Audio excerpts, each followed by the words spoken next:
Chapter 127 Excuse and Reflection. One adventurer fell down in a red shower of blood. His eyes were opened wide in surprise. He might not even have understood what had happened to him. Oh, ha ha ha, don't let down your guard, you damn fool. Milium's joyful voice rang while the 5 remaining adventurers nervously huddled together. However, it was in vain. Oh, wind that blows, spin into a tornado and cut down my enemies. Tornado blade. Huddling together was a mistake. The tornado blade I threw chopped them up as if sneering at the weary adventurers. Tornado blade was a spherical version of the wind blade magic. Though it consumes more magic power, it becomes possible to cut through several enemies in a fixed range at the same time. It's a convenient magic for group battles. Milim performed a surprise attack against the first person to scout for traps. It was a quick death, and before my magic arrived, she had quickly moved to our rear without making a blunder like hitting Milim. My magic only hit the adventurer that huddling together. Before we could be sensed by the enemy group, I activated invisibility magic. Once our side began attacking, the invisibility magic was cancelled, but the enemy's numbers were already decreased by 1 or 2 people. In addition, they had lost their attacker and the healer from the rear support. It's bad. It's the Scarlet Red Meteor. Be careful. Damn it, Marja and Nadja were killed by magic. Jean isn't breathing either. Shit, you guys, how dare you? They confirmed our identities now that they could see, and the vanguard came at us, burning with anger. But, how naive. Oh ho ho. Can't let you pass. I can't let you pass. You shall not pass, lol. Veldora and Ramirez stopped the vanguard's charge in high spirits. I could perceive the bright red bar above the warriors' heads decreasing by half. When I looked at them with analysis, those fellows' HP are below half. You guys can deal with them, right? Yes, the red bar above the warriors' heads expressed their HP stamina. I used this display rigorously. It made it easier to understand by making things look like a game. Since I've gotten used to the display, it became possible to quickly confirm the situation and give out appropriate instructions. Currently, it's a pattern of a certain victory. Beginning with a surprise attack, we managed to kill some of the enemy explorers without alerting them to our presence. That way, we could take out the rear support members with low HP early via magic. It would be another story if it was a stronger enemy that is capable of activate to activate a continuous barrier. However, in this case, this party's lineup was easy to defeat, so our victory was already decided. As expected, Vildora and Ramirez made a bloodbath out of the 3 warriors acting as vanguards. It was an easy victory. Part of our certain victory tactic is for Milim's surprise attack to kill the scout, while I take out the rear guard with magic like earlier. Oh well, we have been hunting adventurers indiscriminately lately. It seemed like the amount of people taking countermeasures had increased a little, though it still hadn't become a situation where they steered clear of us. Even if that happened, I'd merely switch to a different strategy. We were within the 24th floor of the labyrinth. More moderately strong people would arrive here. It's the perfect hunting ground for us. We did it. Even the likes of them weren't a match for us. Foo. That's right. We are invincible, the strongest. Wahahaha. They're merely small fries. They're not even a little worthy of us. My companions uttered such cocky words. Yes, we were a set party of war. What were we doing? Of course, we were researching how the ways the adventurers fight. We learned many things. I operated a ghost, a wizard, fluent in magic with a body clad in a bluish-white flaming aura. I've learned several magic since we began, and I've became able to clad my body in fear aura. Veldora was a skeleton, but his bones somehow turned golden by using a special alloy called Orichalcum God's shine metal steel that I had manufactured. Orichalcum is mix of demon steel and gold. In addition, it's a special alloy refined by injecting dense magic power. Veldora started by saying that a golden skull was good, but then I made a whole skeletal structure golden.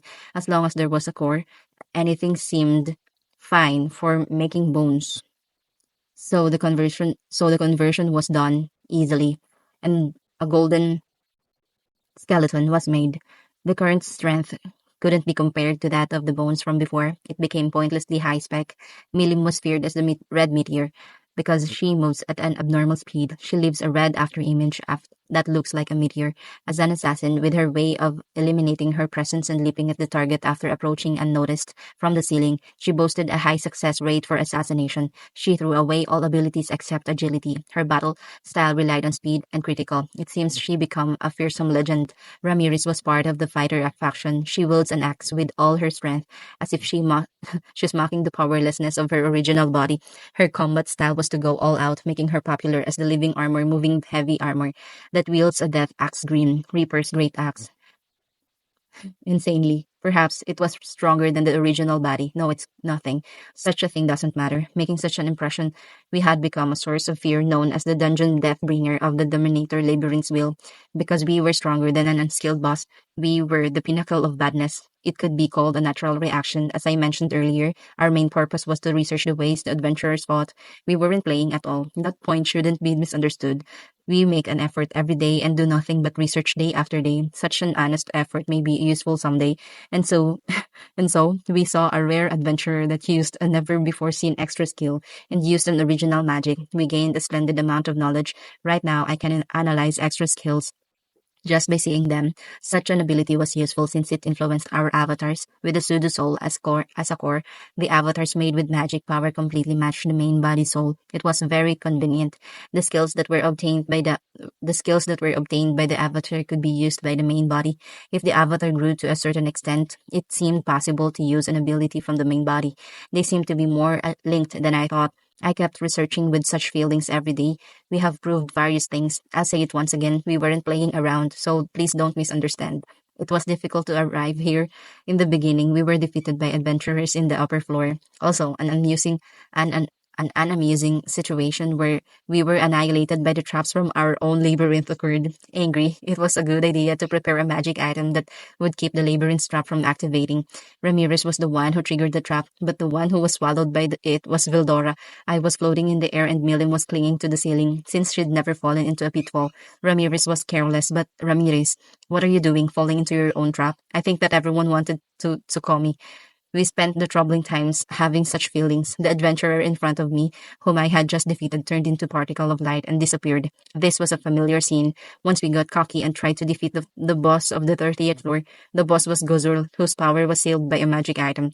As a result, we suffered a crushing defeat. With our current abilities, Gozul was a tall obstacle in our way. We, who believed ourselves too weak to defeat him, trained ourselves in the 25th and 29th floors.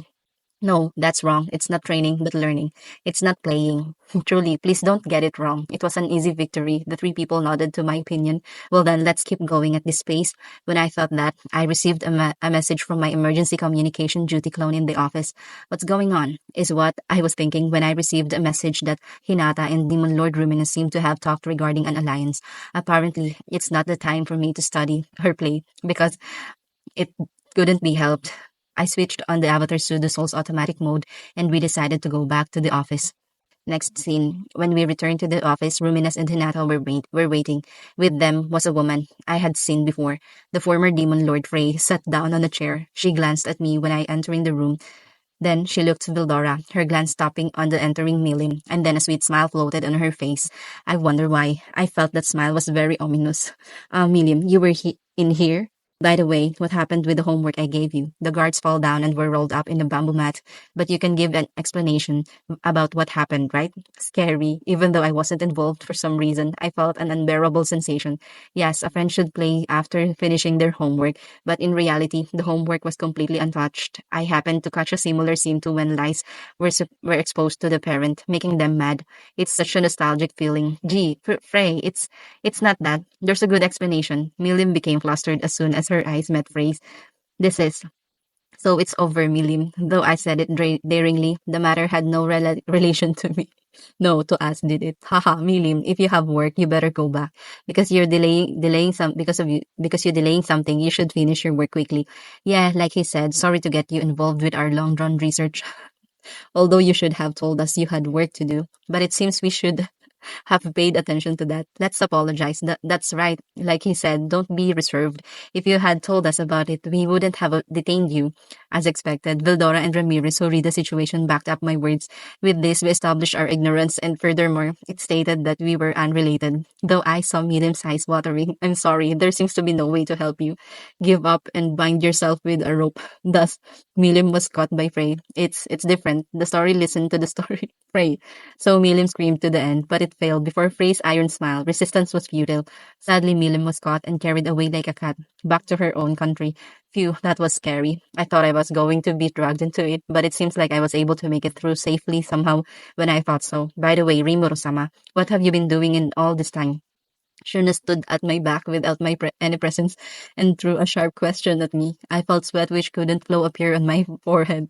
No, we're safe. It's all right. We never played. Yes, research, because we were researching. It seems like we have become a hindrance to you. Let's perform the magic research in my room.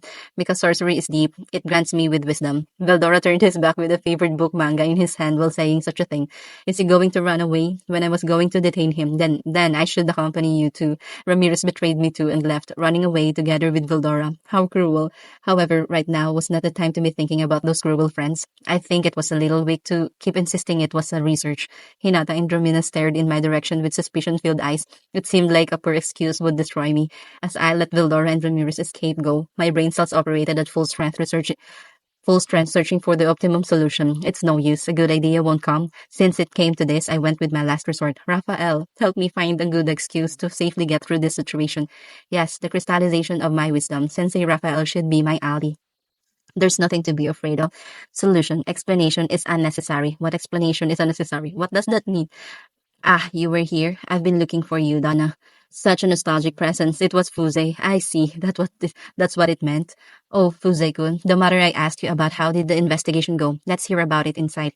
It was a godsend. It seems like I was able to survive because I used Fuse to investigate Yuki. Nevertheless, as expected from Raphael, was the timing of this and Fuse's arrival already predicted. You don't say. Still, it's impossible. But there's no that I was saved. I'm glad I didn't carelessly make a weird excuse. I entered the room and invited Fuse inside. Then I absorbed my communication duty clone and sat in a chair. I seemed able to deceive her somehow or another. A secret investigation was it, as expected of Rimuru-sama, so Shuna nodded with a satisfied smile. The crisis had passed, however, to not forget this lesson, I swore to stop playing too much. Because I felt guilty, I became unnecessarily flustered. You should do things within reason. I reflected in my mind to be careful from now on. Translator's notes, yeah. End of End of chapter 127.